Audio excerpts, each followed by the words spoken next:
ఎడారిలో సెలయేర్లు. నవంబరు 7వ తారీఖు. ఏవేవి నాకు లాభకరములై ఉండెనో వాటిని క్రీస్తు నిమిత్తము నష్టముగా ఎంచుకుంటుని. ఫిలిప్పీలకు రాసిన పత్రిక 3వ అధ్యాయము 7వ వచనం. అంధ ప్రసంగికుడు జార్జ్ మాత్సన్ గారిని సమాధి చేసినప్పుడు ఆ సమాధి చుట్టూ ఎర్ర గులాబీలను నాటారు. ప్రేమ త్యాగాలతో నిండిన ఆయన జీవితానికి అవి చిహ్నాలు. ఈ ధన్యుడైన భక్తుడే ఈ క్రింది గీతాన్ని రచించాడు.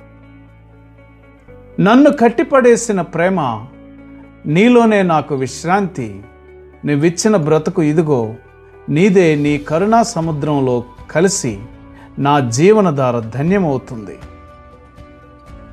నన్నెప్పుడూ వెంబడించే కాంతి, కొడిగట్టిన ఈ దీపాన్ని నీలో కలుపుకో.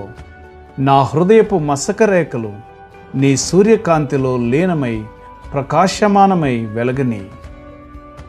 బాధలో తోడుండే ఆనందమా, నా హృదయపు తలుపులు తెరిచాను. కురిసే వానలో వర్షపు ధనస్సును వెదికాను. వాగ్దానాలు ఎన్నడూ భంగం కావు. తెల్లవారితే ఇక కన్నీళ్లుండవు. అతిశయాస్పదమైన నా ప్రభుని సిలువ నిన్ను వదిలించుకునే సాహసం చెయ్యనెప్పుడు.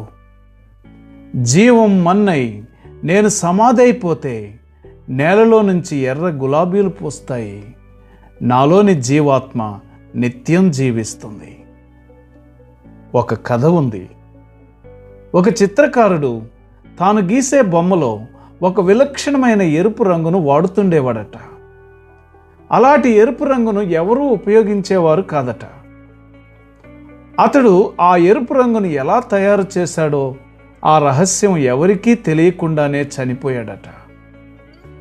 అతడు చనిపోయిన తరువాత అతని శవాన్ని పరీక్షిస్తే అతని రొమ్ము మీద ఎప్పటి నుండో మానకుండా ఉన్న గాయం కనిపించిందట. అతడు గీసే బొమ్మల్లో ఉపయోగించే ఎరుపు రంగు ఎక్కడిదో అప్పుడు అర్థమైంది అందరికీ. హృదయ రుధిరాన్ని ఖర్చు పెట్టకుండా ఏ ఘనకార్యమూ సాధించలేము. ఏ యోగ్యమైన గమ్యాన్ని చేరలేము.